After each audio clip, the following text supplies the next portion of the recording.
Hey all, so back with another Spotlight with Context, and this time we are talking about Lumatrix, the second of the four Eidols this year.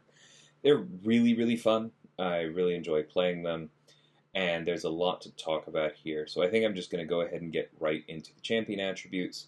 Survivability of 3. You've heard me say something like this before. Lumatrix doesn't really have much in the way of tank stats, right? There's not all that much going on here to protect them from damage, but they have pretty good uptime on evade and miss if you play them properly, and so you can just avoid a lot of incoming hits, and that tends to help keep things pretty even, right? Damage of 4, their tagline and their signature ability is the Shining Assassin, and they live up to it. They use those 4 spectral arms to generate some pretty big yellow numbers. Specials are nice, but they also just hit quite hard on basics, and they generally feel very consistent in their output. Now, ease of use 2.5. Sometimes when we put out these ease of uses, we then say, well, you know, you can kind of just do this basic thing and it's totally fine. And so, really, you might feel like it's more like a 4 as long as you're willing to just, play around it. I'm not going to say that this time, honestly. Um, I don't think that Lumatrix is that difficult to play, but that is speaking as someone who has played a fair amount of Mr. Negative and who shipped Patriot, who also has that kind of charge heavy to do a thing mechanic. And so I'm very comfortable with what they do. I also spent some time as a Ghost main way back in the day. There are definitely a lot of transferable skills from other characters, is the point that I'm trying to make here. But Lumatrix does ask some fanciness from you in balancing their various mechanics and turning that into a loop, and I don't want to hide that ball. I do think they are worth it. I think this is a very fun character, and the results you get are awesome. The payout is great, but this is a true 2.5 ease of use. Utility of 3.5, we already mentioned evade and miss, and that is a form of utility, right? Avoiding incoming hits definitely counts. We also should shout out that they have pretty good access to tracking as a miss counter, and then they also have permanent endurance and can get more stacks of it. So Lumatrix is quite good at reducing the duration of incoming debuffs, which is something that's more in demand lately, in case you haven't noticed. And then Defender Strength of 3. Honestly, they're not that much of a threat. If you play around them a particular way, you're not really at risk. But they do have a fractured power bar, which means that sometimes they can be at 2 bars and throw a special one, which can catch you off guard. The special one evade is pretty tricky if you're trying to fold exit, and while you normally don't have to, they do technically have a way to go unblockable, so you might need to in some cases. And then if you're not careful, that evade miss combo can come up. All of those are a problem, right? Once you understand how Lumatrix works, you can avoid basically all of that. But you have to understand how they work, so I think 3 Defender is extremely fair. So getting right into strengths and weaknesses, we've already touched on this, but avoiding basic attacks. Lumatrix has evade and invisibility. Both of them work for basic attacks, right? So this is not going to be used to get out of the way of Mangog's Special 2 or anything, but they are really good at finding openings and generally keeping tempo up. Which leads us right into the second point of unique openings. Lumatrix stuns after evading and has those misses. There are just a lot of ways with this character to get a combo without having to rely on parry 5-hit. And then chaining special attacks. This is a property of the fractured power bar, which all Eidols have. And this just lets you chain those specials together, and Lumatrix's kit does a really good job of making that something that you want to do. We'll kind of talk about that as we get to the special attacks. I'll say it again then, I'll say it now.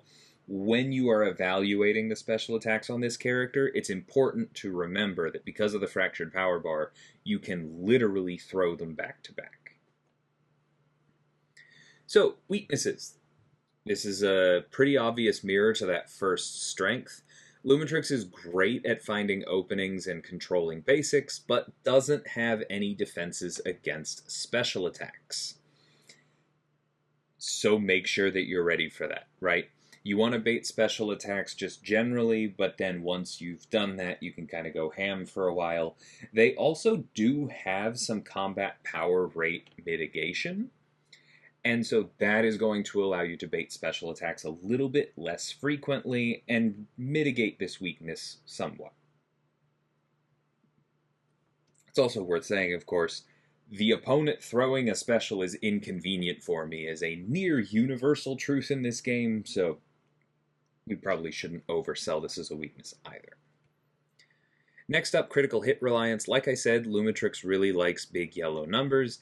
If landing big yellow numbers is a problem for you, then you probably shouldn't use Lumatrix in that fight. And then evade and miss, right? Both of them are good.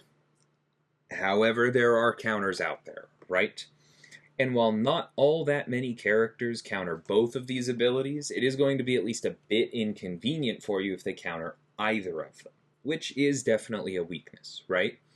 However, the miss counters are definitely less of a problem because as long as you can evade in the first place, you can still get the invisibility up, and that brings certain benefits. So as this says, you need to be a lot more careful about opponents that stop your evade than you do about opponents that stop your miss. So getting into the abilities, first up, Lumatrix is an Eidol and thus has a fractured power bar. If you weren't around for Isophene, that's fine. If you weren't paying attention for Isophene, then first off, shame on you. But as a review, what the fractured power bar means is that instead of the normal way the game works, where you fill up a bar of power and you have a single special button, you instead have 3 different buttons. It's fractured into those 3 buttons, and thus no matter how much power you have, you always have the choice of which of your specials you activate. You have to have enough power for them. You can't just open the fight with a special 3, but if you have 3 bars of power, you have the choice of throwing special 3, special 2, or special 1, right? And this is really nice because it means that you can't ever be pushed past a special, right? You don't have that risk of, oops, I got pushed to 3 bars of power, I can't throw my special 2 anymore, my cash out isn't going to work the way I had planned it. Fractured power bar just makes you more flexible, right? Additionally, Lumatrix is immune to bleed and rupture effects. So Lumatrix, like Isophene before them, is immune to bleed, but this rupture is new, and Lumatrix is one of only a few characters that can answer rupture directly, right? Off the top of my head, Spider, Punk, and Scorpion are the other 2. There might be somebody else that I'm forgetting, but this is a rare immunity, and it is now on the war map on those new hazard shift nodes, so this is a pretty nice little piece of utility there. Next, personal effects other than Fury are paused during the opponent's special attacks, so you don't have to worry about that in your upkeep. And Lumatrix starts each fight with an indefinite 25% endurance passive. So as a reminder, endurance reduces the duration of the opponent's non-damaging debuffs, and it specifically reduces the duration of incoming new ones, right? If you have a debuff on you that lasts for 20 seconds and then you gain an endurance, that doesn't suddenly turn into a 15-second debuff. It'll still count down from 20. But a new 20-second debuff would get reduced down to 15. Now, of course, Lumatrix starts with this first 25% passive, so you don't really have to worry about that, but that's important to understand for when you're trying to stack additional ones. Because when the opponent misses while Lumatrix is blocking, they gain another 25% endurance passive for 20 seconds, and you can get up to 3 of these. I want to note that this is a max stacks for the total endurance effect, so you can only actually have 2 of the temporary ones. So that means that the cap on the reduction is 75%, But again, to use that example of a 20-second debuff, this means that if you are fully ramped on your endurances, that debuff will only last for 5 seconds instead. Lumatrix can charge their heavy attack for 4 seconds, and their heavy attack hits grant the opponent 20% less power. While invisible, this reduction is extended to all hits. So this is an important bullet. First off, you can charge your heavy attack longer than normal. The normal length of time is 2 seconds, by the way, if you have never bothered to measure it. But Lumatrix can charge for twice as long, which is nice because, as you'll see later, their evade specifically is looking for while they're charging heavy. We'll talk about that more later, but just makes things a little bit easier. And then their heavy attacks always grant the opponent 20% less power. As a reminder, when you're facing maxed out 6 stars or 7 stars, the opponent's power rate is actually 120%, so this will feel more like a 1/6 reduction than a 1/5, but that still means that you can land 6 heavies and only grant the opponent as much power as 5 normally would. So that's not a huge difference, but it is just going to make things that much easier, right? If you have played Titania or Photon, this is about as much combat power rate reduction as they have access to. It's also similar to running maxed out Collar Tech by itself, and that has a real impact on fights if you're familiar with those. And then, like this says, while invisible, this reduction is extended to all hits, and like I said, it's very noticeable. So that's a nice little ability there. Moving on to Cunning. Lumatrix has 40% Cunning passives that last 12 seconds. Before I move on, we're going to talk about what Cunning is. This will be glossarized in-game. But Cunning is basically precision and cruelty at the same time, right? It increases both critical rating and critical damage rating.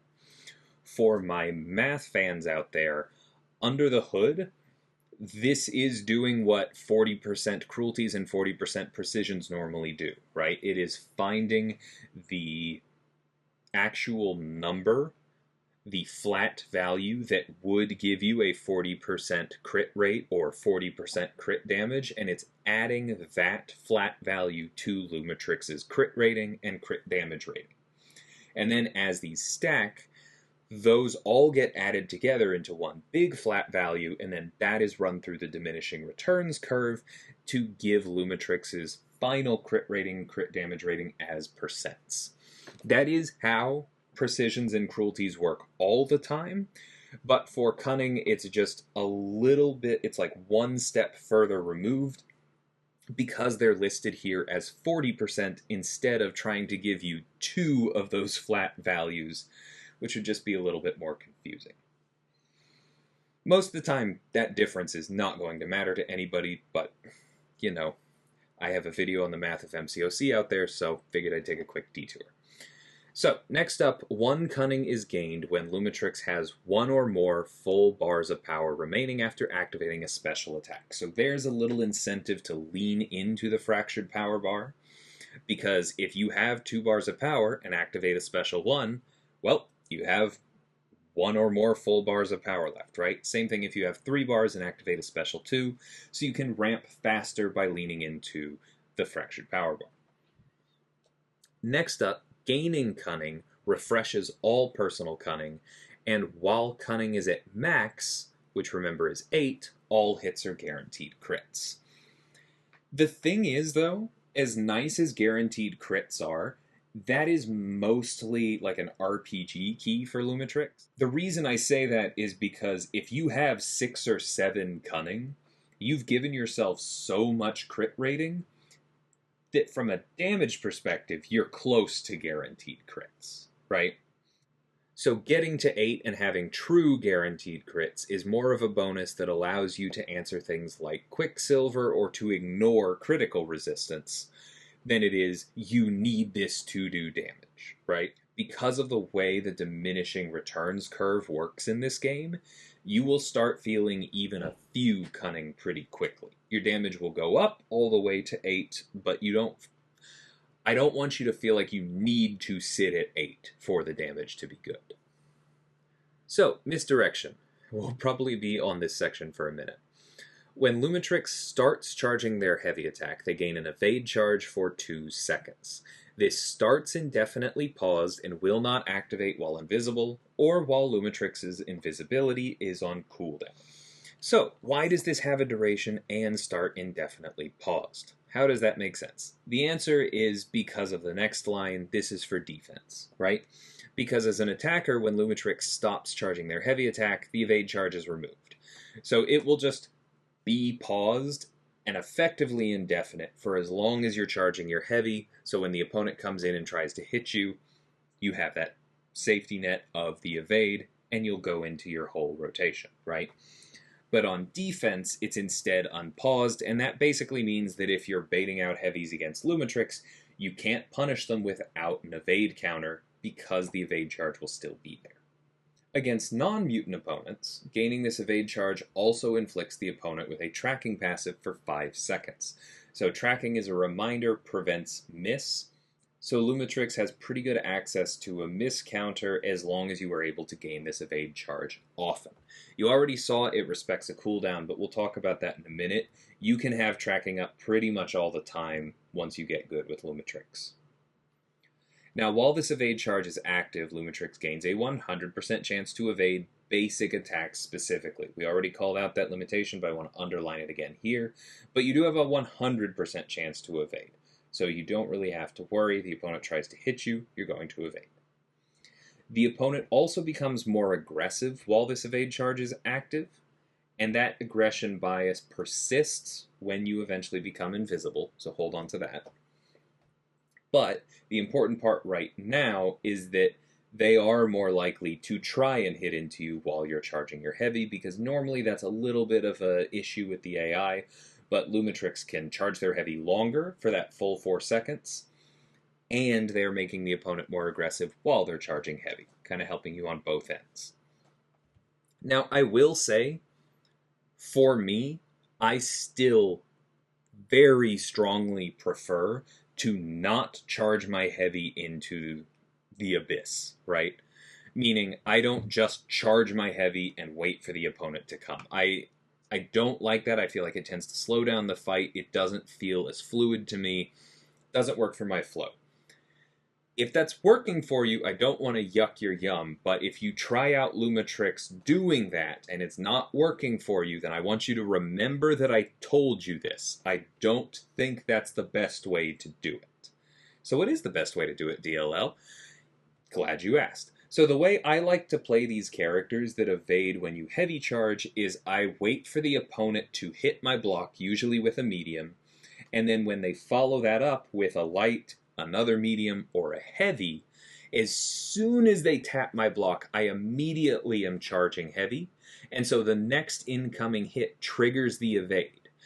Opponents are very, very likely to do a follow-up hit after the first one into your block, making this even more reliable than hoping the aggression bias works, and they are already right there, and it is predictable, and it just basically is faster and you get a better flow of the fight.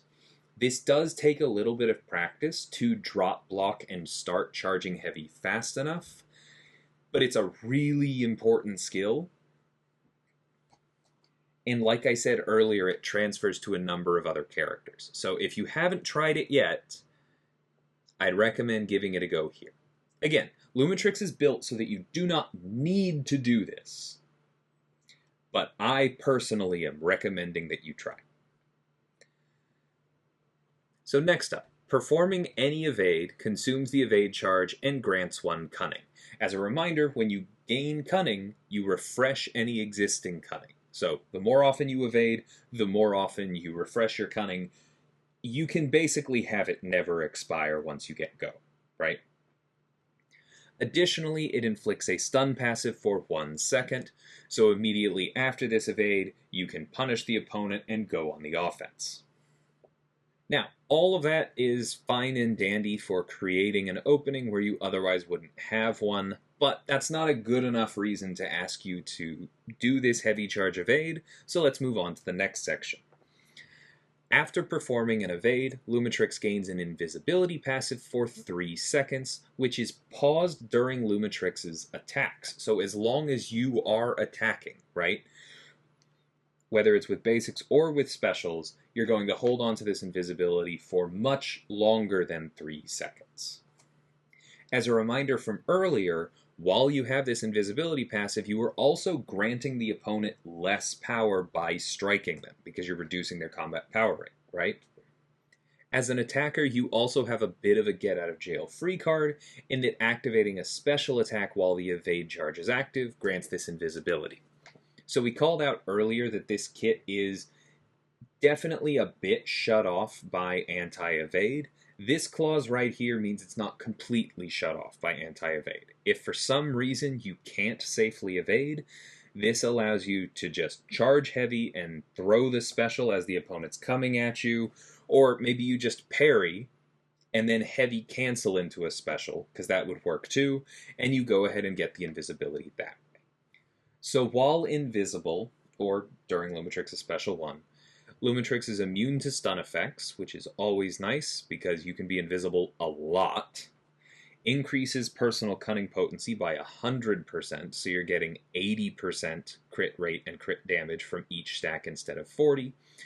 And pause all personal effects other than invisibility and stun, which basically means that you pause your Cunnings and the Furies and the unblockables that you're going to see later on. So you really want to be invisible. This is very powerful. Now, when the opponent is knocked down by a heavy attack, or when the opponent activates a special, this invisibility is removed. So those are two very different triggers. One of them is actively good for you, as we'll get to. You want to be knocking down your opponent with heavies. The other one is bad, because if this invisibility goes away because the opponent activates a special, you better be getting out of the way. Now, if this invisibility ends without Lumatrix knocking the opponent down with a heavy, then it goes on cooldown for 20 seconds. You can remove that cooldown by punishing a special, activating a special attack, or by knocking the opponent down with a heavy, so you don't have to worry about actually letting 20 seconds go by, basically ever. But this does mean that the best way to do this, most of the time, is to charge heavy, evade, get a stun, hit the opponent a few times, then get them to hit into your invisibility. Maybe you hit them a few more times, get them to hit in again, but at some point while you're still invisible, you probably want to throw your heavy, right? Because they're going to be aggressive. They're going to be more aggressive than normal, because remember that bias persists from the evade charge. They're going to be hitting into you, you hit them with your heavy, you knock them down, you got all these benefits of invisibility, and now you've turned it back off without activating its cooldown, which means that you can evade immediately again, right? And remember, evading gives you Cunning. When you get Cunning, all of your Cunning is refreshed. So before we move on and start thinking too much further, because I know this reads dense, I really want to just hone in on this loop right here, which is right away what you're going to want to do with this character, in my opinion, is block the first hit, immediately charge heavy so that the opponent hits into you. Then you are going to evade and stun them. You hit them a few times, and maybe for starters, you just immediately go into the heavy after like medium, light, light, because then it's going to be more safe that they're going to try and hit you and that heavy's going to land. You can start playing from there with getting more out of that invisibility, pausing it longer before you throw the heavy, but start simple. Evade, few hits, heavy. That's going to give you one Cunning and knock down your opponent. And when you knock them down, the way that works in our game is that that also makes them a bit more aggressive, so they're probably going to get up and come right back in at you. So block and then charge heavy and repeat the loop, right? You're going to want to do this basically as your default whenever the opponent doesn't have a bar. Do this evade, few hits, heavy knockdown as your default gameplay loop, and that will ramp up your Cunning. Right? You're going to hit harder and harder, you're going to crit more often, you're going to land bigger crits, you're eventually going to get guaranteed crits. And while you're invisible, all of that Cunning is twice as strong. While you're invisible, the opponent is gaining less power. So always be invisible if you can, right? And additionally, if you do happen to go invisible and the opponent activates a special, don't worry about it, right? Don't take risks and feel like you need to go for the heavy knockdown. Because if your invisibility is removed by the opponent throwing a special, well, guess what comes next? You can punish the special, which also removes the cooldown, right? So again, don't worry too much about that cooldown. You probably always have a way to get rid of it quickly. And that's important because, again, you always want to be going for that evade invisibility heavy loop. Now, with that in mind, let's take a look at the specials. And again, I want to underline, always with these, remember that this character has a fractured power bar and thus can activate these back to back. So first up, we have the special 1, Dimensional Cloak. On activation, gain 1 Cunning. So just guaranteed, simple ramp, don't have to evade for that. And then just before the final hit, Lumatrix goes invisible, hence the cloaking part. If already invisible, then Lumatrix also goes unblockable for 2 seconds. 2 seconds is not a long time, but remember, unblockable is one of the personal effects that is paused during invisibility. And invisibility itself is paused during Lumatrix's attacks. So if you can use this invisibility to start hitting the opponent again, or if you have another special to follow this one up, which is easy to throw because unblockable, then you can stretch this unblockable out quite a bit further. Also, for those of you who have played somebody like Serpent, it's worth shouting out, a paused unblockable can be really good if it allows your entire special or an entire combo to be unblockable, because that just runs past most auto block. There's not a lot of auto block in Science, but Lumatrix and their special 1 is a good way to deal with it. So, special 2, Spiral Bolt. On activation, gain 3 Cunning, so this ramps you even further. And as a defender, this also grants Lumatrix an evade charge and pauses it until the end of this special attack. So, if you're fighting Lumatrix, you can't punish this attack unless you have an evade counter. Good to watch out for that. On the first landed hit, Lumatrix gains a large Fury passive for 20 seconds, and if unblockable, gains an additional Fury passive. Now this only stacks up to 2, so you really do want to get both of these off of the same special, but that means that the way to do this is to build up your Cunning with the loop we talked about earlier and work your way up to 3 bars of power. Throw the special 1 while already invisible, so that you gain the unblockable passive at the end, and then immediately throw the special 2, so that you gain 2 Furies, right? You will still be invisible, you will still be unblockable, and because you're invisible, your Cunning is going to be twice as strong, and all of those crit stats are going to be multiplied by your now much higher attack, thanks to these Furies, and you're going to do a lot of damage. Now remember, these Furies are not paused by invisibility, but that's okay because they're 20 seconds and you're going to be able to get some really big numbers out of them. So next, Special 3. On activation, gain 7 Cunning, which remember is almost the max. So if you can gain even 1 more Cunning on top of this, then you are max ramped and have guaranteed crits. The Special 3 also activates invisibility and pauses it for 10 seconds. So you don't even have to worry about hitting the opponent, you just have that extra duration, right? While this 10-second pause is active, Lumatrix's invisibility is not removed when the opponent is knocked down by a heavy or when they activate a special attack. So you can kind of just go ham with very little fear of reprisal. You'll be granting the opponent less power because you're invisible. You'll be hitting harder because your Cunning's getting double potency.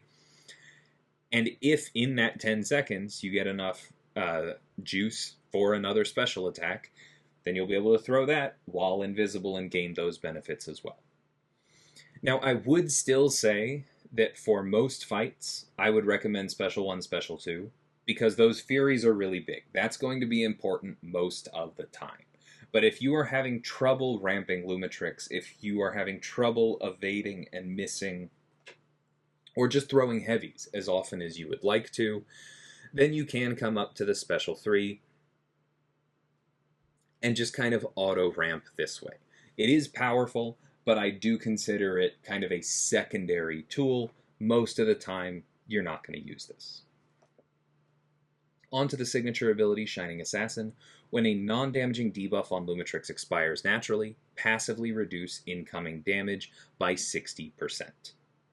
So note that line expires naturally. If you're not used to seeing this, this means that the duration has to run out. That doesn't mean that the full duration has to run out. It's fine if its duration is reduced, but it does mean that it has to end due to the timer actually reaching 0. So this doesn't work on something like Power Sting, right? Because that's removed unnaturally when you throw a special attack. But this does work really well for somebody like Quicksilver and his Whiplash, because Whiplash is a non-damaging debuff, and normally it expiring naturally is when you're worried about incoming damage. Lumatrix just cuts that down. This also works for things like Combo Detonation or Power Detonation, which are a bit rare, but generally annoying, so still a nice ability. And then second, the opponent's instant damaging effects have their ability accuracy reduced by 45%, doubled when fighting Science Champions. So note that this does not apply to Power Stings either. I do want to call that out. Power Stings aren't technically effects. Well, Power Stings themselves are non-damaging debuffs, but their damage is not an instant damaging effect. You have every right to be annoyed by that, because I certainly am too, but not going to litigate it here. I'm just letting you know this part does not reduce the ability accuracy of the damage of Power Stings. What it does do, though, is reduce the ability accuracy of something like Scorpion's fake Power Stings. Those Scorpion Stings, so the poisons, it will reduce those by 90% because he's Science. It will reduce trauma damage, such as from Red Guardian or Deathless She-Hulk. It will reduce the instant damaging degens from the leader's Green Door, etc., right? There are really nice things that this does against Science Champions. Just wanted to call out the one potential confusing case. So, on to Synergies. First up, we have Virtue of Duty with Isophene and 2 totally mysterious champions that nobody is going to be able to guess. And Lumatrix's side of this is that while invisible, Lumatrix's 4th light attack grants them their personal unblockable passive for 2 seconds.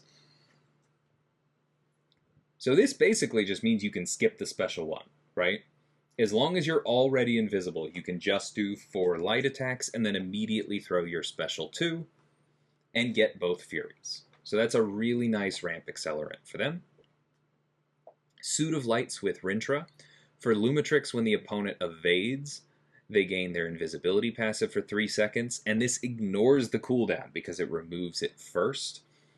So this just means that you have the protection of miss against evading opponents. Lumatrix does not stop evade, right? They have really good uptime on tracking, but they don't stop evade.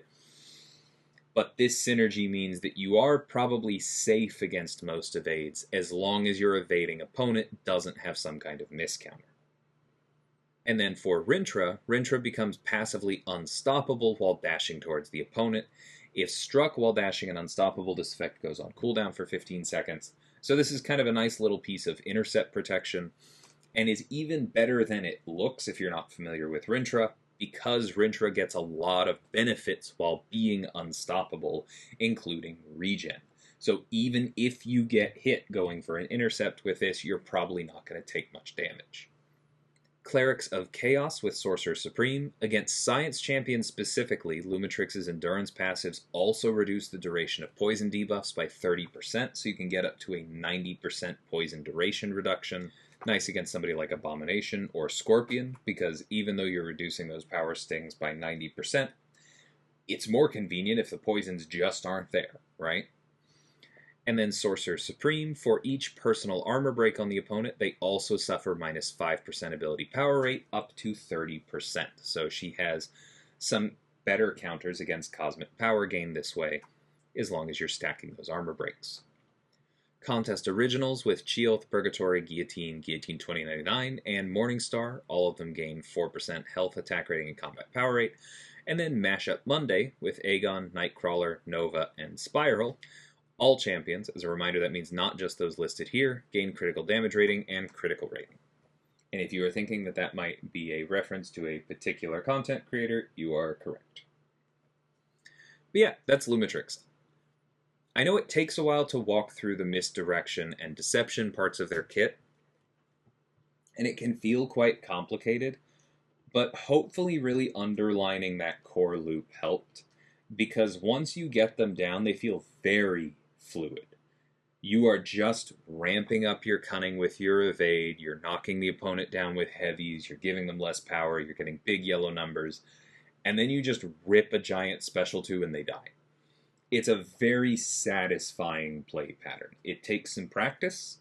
It's not going to be for everyone, but I really like this character, and I hope that y'all do too. So let me know in the comments what you're thinking right now, and until next time, thank you so much for watching, and take care.